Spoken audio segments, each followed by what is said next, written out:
In today's rapidly evolving world, of course, technology permeates every sector, from finance to health, notably also in education. Now, in the realm of education, integrating technology is no longer optional. It's essential for preparing our youth for the future. But irrespective of all of this, it is very important that we actually identify technology as a bridge and not a barrier. With that, welcome to another episode of Tech Fashion Special. My name is Gabriella Michael.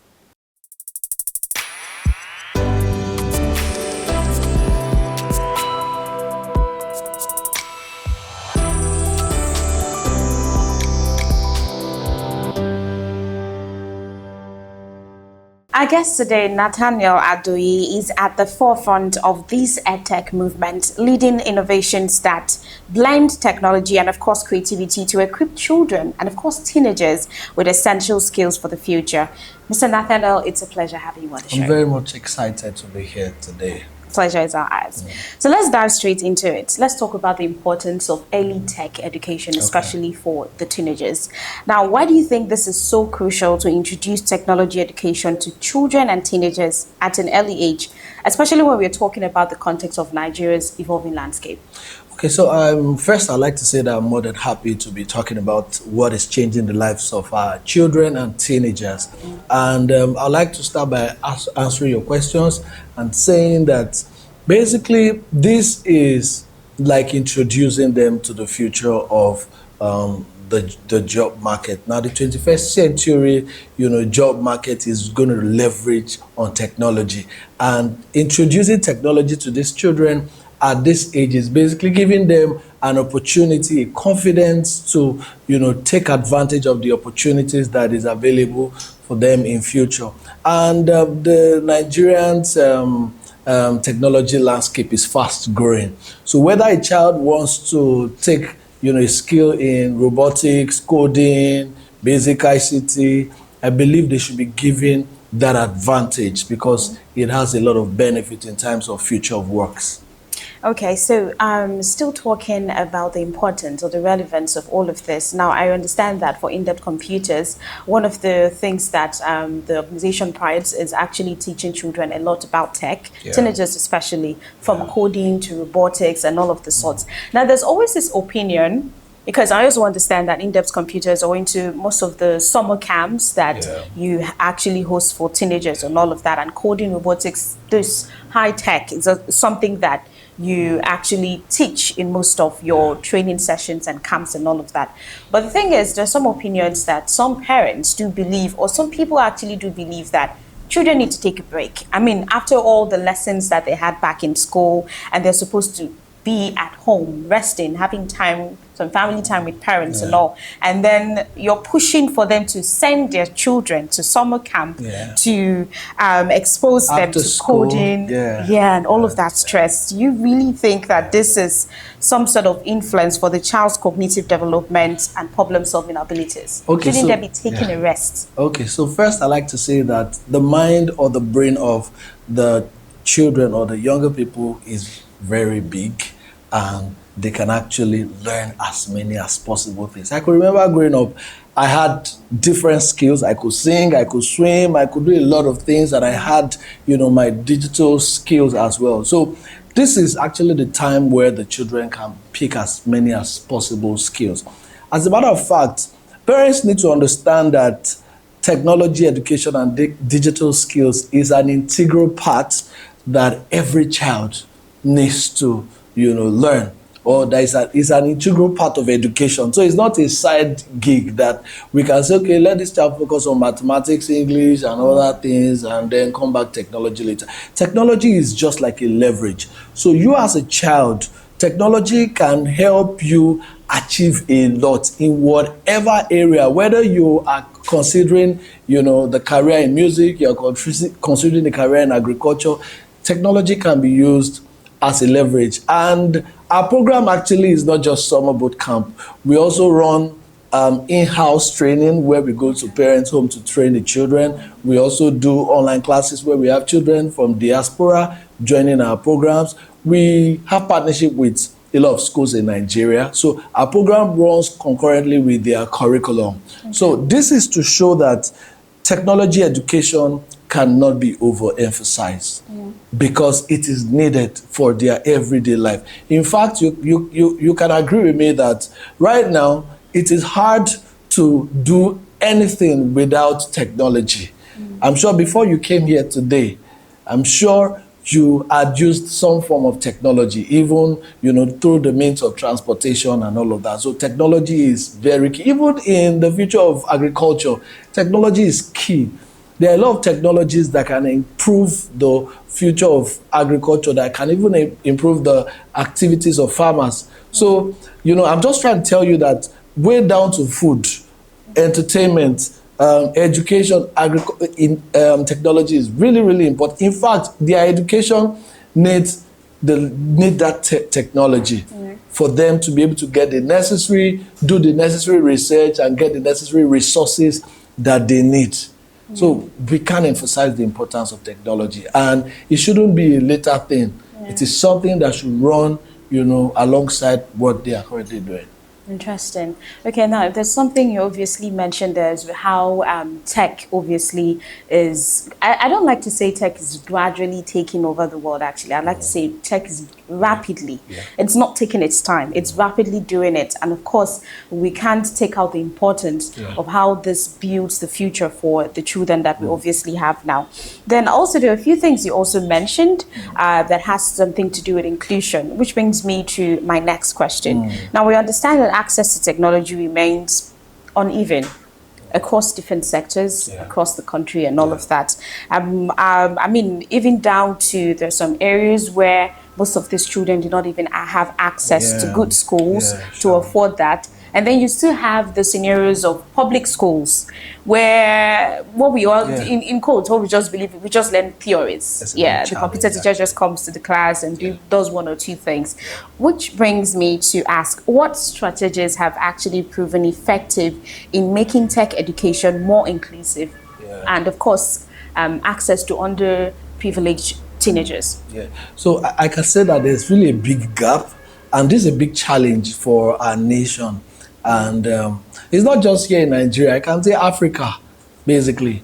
But there's a lot of talent here.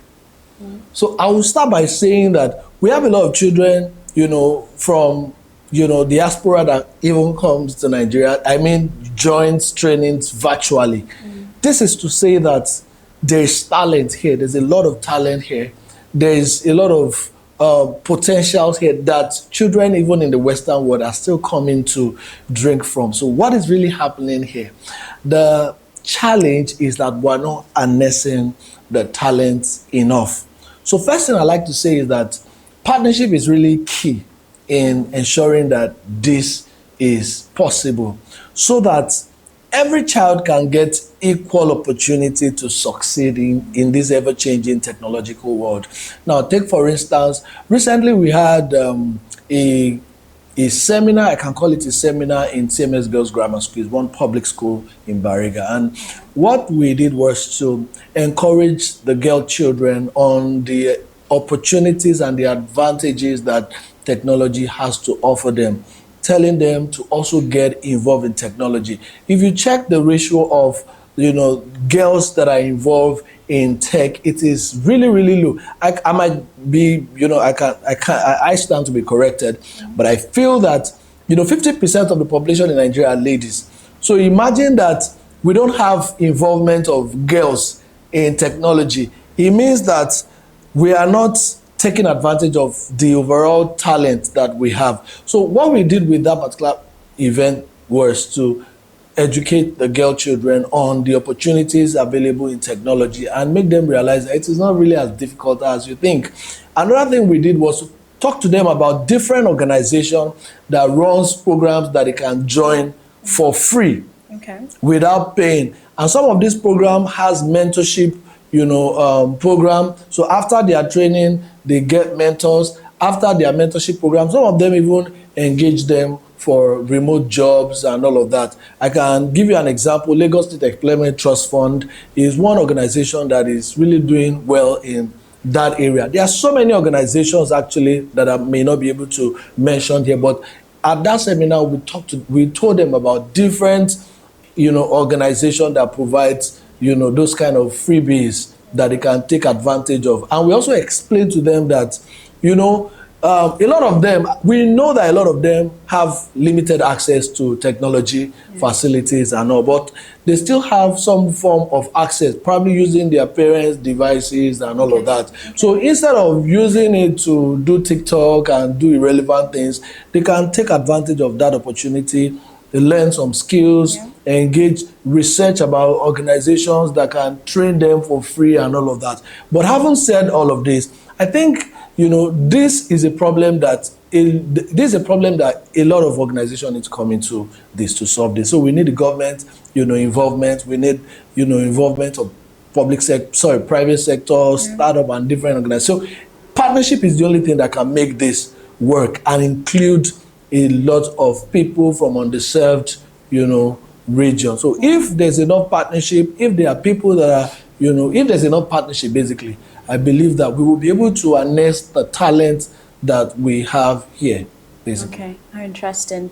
Okay, so you talked about, because I think your answers to some of my questions already prompted me to further questions. Obviously, like you said, partnership is key in this business, and I understand that it's obviously not easy. There's the aspect of trying to encourage the parents to bring their children in. There's the aspect of encouraging partners and stakeholders to be a part of this initiative. So can you actually share some challenges that you've obviously encountered in implementing tech education programs, and how have you addressed them? Okay, so having said all of that, I can just summarize that as lack of awareness. There needs to be a lot of awareness of opportunities that is available for young people, for children, for teenagers, opportunities they can take advantage of. One major challenge we face trying to deploy technology education is lack of facility. I can tell you categorically, because I've worked with schools all for over 2 decades. I can tell you that in Nigeria, 75% or even 80% of schools still don't have the necessary facility to deploy quality tech education. And when I say schools, I'm talking about from primary school even to the university level. Oh, wow. I didn't study computer science, but I trained a lot of computer science students that finished from the university without the necessary empowerment they need in that field. So Does a lot of this them have to do with both public and private? I'm talking about both public and private. So I'm not just talking about public schools, even private schools. There are a lot of private schools who do not even have the necessary facilities that is needed to deploy quality tech education. And I think this is a major problem because even some schools still feel that technology is a side gig. So they feel that, oh, let's put the classrooms in order and then the ICT room. Some schools don't even have, you know, proper ICT room. So this is really, really key. And I won't blame it all completely on schools. Okay. And I'm not really going to blame the government because I would say that the government is also making efforts. But I think a collective effort can solve this problem. For instance, we still have a curriculum that needs to be addressed. The national curriculum for ICT is really not rich. And I think that the government needs to revisit, you know, what we are saying these children should learn. Okay. So let's start by addressing the curriculum, and then let's start by making sure that making sure that parents can afford basic tool that these children needs to learn this skill, which is a laptop computers. So one of our goal for the Future Innovators Festival is to create an awareness where as many as possible children can go home with brand new laptop computers and educational tabs, which we believe will be instrumental in their journey in developing their digital skills. Then another challenge is lack of quality tech educators.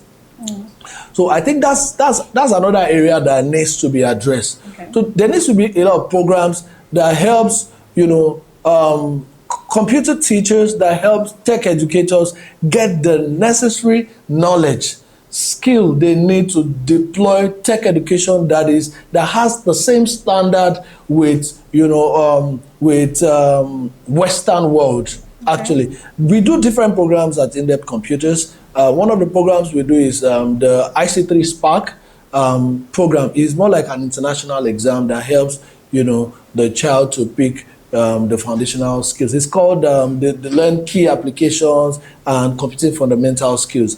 Now, after that program, you can say that a child has learned the necessary foundational skills for ICT. So basically, curriculum, needs to be addressed. There needs to be facility, and then we also need to, empower the educators so that they can have the necessary resources that is needed to deploy this program. Yeah, most definitely. I totally agree with that, because most of the time it's always more like the government are not putting in much work when it has to do with infrastructures and facilities.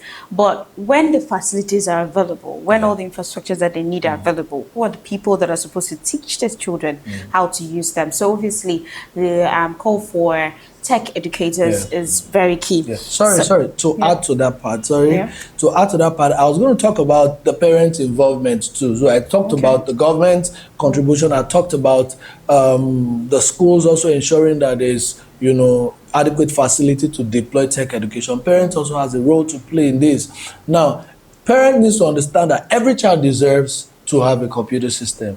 If you can afford to buy a textbook, a notebook, even a pen for your child, you should know, or I want you to know, that buying a computer system, not necessarily a laptop, it can even be a desktop. I have a 3-year-old at home who already has a desktop computers. I wouldn't buy a laptop for such, but I could use a desktop. So even a desktop can go where all the children at home have access to the computer system. I remember growing up, we had a desktop system, and it was through the desktop system that everybody in the house learned to use the computer system. So it's a tool that is needed at home, actually. So every child deserves a computer system, because it not only helps them in learning digital skills, it also helps them in developing their skills in other area, in other career paths, basically. So now on to the next question, because we're talking about technology, we're talking about the use of the internet, we're talking about the use of laptops and all. And we understand that our focus here are teenagers, they're children. And with the high amount of cyber attacks, and there's also the dark web, there are also concerns that are obviously raised there. We also understand that some children can get too they can have this increasing reliance on these software tools for almost typically everything. Because let's say using this, and ChatGPT makes everything way easier now. So how can we ensure that the students, the teenagers in quote, are actually taught to use technology responsibly and of course ethically? Okay, so we've built our curriculum in such a way that almost everything we teach them is applied, basically. So if what you're learning is applied, it means you have to talk about how it affects you, or how you are able to use it to improve your own life. Now, there's a part that innovations play in making learning, education, growing up easy for children. There's also a part that you play as a child in being hardworking enough to know when to use your brain and when to use technology to improve on what you're doing, basically. So when we actually have opportunities to talk to parents about how they can balance the use of technology and balance screen time and children's engagement with technology, and how they can also engage their creative thinking, logical reasoning, and all of that, we try to encourage young people that, look, technology is not the ultimate. There's a role you need to play, actually. So there has to be a balance between using technology. And as a matter of fact, I always encourage parents that there's a level of restrictions that you should have for your children for technology usage.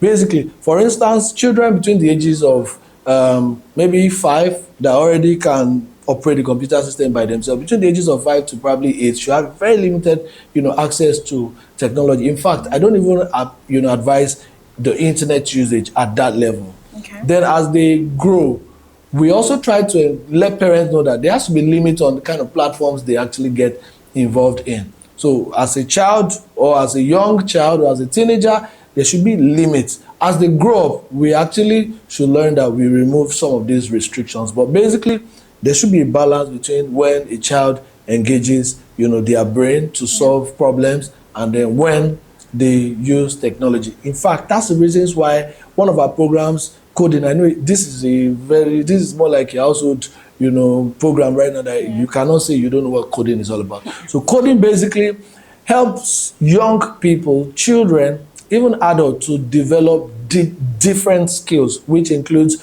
creative thinking, logical reasoning, problem solving skills. Now, what this does is it helps, learners or children break problem solving into smaller bits.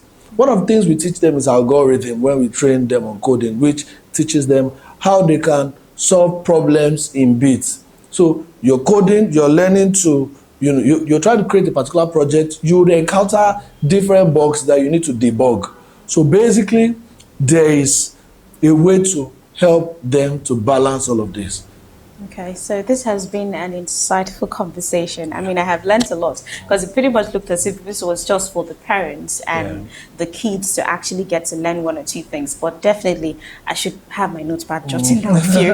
But before we get to wrap it up for today, let's look into the future. Okay, what role do you see for emerging technologies like AI, of course, and virtual reality in shaping the educational experiences of young learners? Maybe we talk about there's this scare AI is taking our jobs. The teachers are getting scared, but then that doesn't take away the importance of using these virtual realities and AI for educational processes. Okay, so I really have, strong belief, and actually, I believe in Nigeria, and I believe that things will happen as fast as we expect it to happen because, AI, virtual reality, there's still a level of it that if we don't, I don't want to be negative, but there's a level of it that we need to attain as a country. Imagine the level of insecurities that we have in Nigeria right now, and children needs to actually go on field trips. Imagine the advantage of, augmented reality, where children can actually travel with just AR and probably XR, where children can even explore the human body using, augmented reality. So the advantage of, augmented reality is very big. And I believe that, this technology can be inculcated into learning as quickly as possible. Now, one of the challenges we might face with that is, acquiring some of these, gadgets and all of that. Now, we're trying to partner with women, we're looking forward to partnership with organizations that can, attend the Future Innovators Festival, because we want to have a section for AR and XR at the event, where schools, children, the government sector can see how this can impact on learning and education, basically. So it's a technology that is needed for advancement in any country or in any nation that wants to grow its economy, because it's going to reduce a lot of stress, it's going to reduce a lot of effort, human effort actually. So the importance of augmented reality, AI, cannot be overemphasized. And this is not replacing any job. This is only going to enhance, what we are doing. The only people that AI would replace their jobs are people that are not, moving with the trend. So AI basically will not replace the job of a medical doctor. It would only enhance the job of a medical doctor. Even AI cannot even replace the job of a teacher, even if you can use it to do as much as possible research. But the human emotion cannot be taken out of all of these things. So these technologies are not coming to replace anyone's job. It is only going to enhance it. So we need to embrace it and also soar as these technologies are, providing opportunities, diverse opportunities to us. Interesting. I could always say a tech person, yeah, AI is not here for your jobs. Actually, Yeah, AI is looking for people that would work, people actually, or the work industry are looking for people that would work with AI and not to exactly. be scared and Ex- thinking that there should be some huge run that we're having with, or race we're having with AI Yeah, after our exactly. jobs and all. Sorry. I'm Yeah, so sorry. I definitely. also need to add that a lot of people need to know that there are people called there are people called annotators actually, Okay. and their jobs basically is to train AI. So Interesting. Yeah, actually. so AI even have trainers. So there are people that are actually training AI to give you the results that you are getting. So AI is not a super, it's not even a god. It's just a tool that is Yeah. even being trained by humans. Humans. Yeah. How interesting. Well, it has been an insightful conversation here with the CEO and, of course, founder of InDepth Computers, Mr. Nathaniel Adoyi. So it's been Yes. great and it's been a pleasure and indeed worth it Thank you having you on so Tech much. Fashion Thank you Special. so much. Thank you All so right. much. I also want to use this opportunity to invite as many as possible families, as many as possible school owners, parents, government bodies, startups who are passionate about the growth of this country, or who are passionate about developing Africa as a large as a continent. The Future Innovators Tech Festival is an event that creates a platform for everybody to shine. So we are inviting parents, we are inviting collaborators, we are inviting sponsors to be part of this great journey. And we believe that the Future Innovators Festival 2.0, happening on the 17th of May, is going to be an electrifying event, and everybody will be glad about the project. Well, you heard it first at Tech Fashion TV. Thank you so much for Thank you so having much. us. Thank you for your All right. time. Thank you Thank you. too. Yeah. For you watching, until next time, do remember that investing in technology and, of course, tech education today paves the way for a more innovative and inclusive tomorrow. We'll see you on another episode of Tech Fashion Special. Bye for now.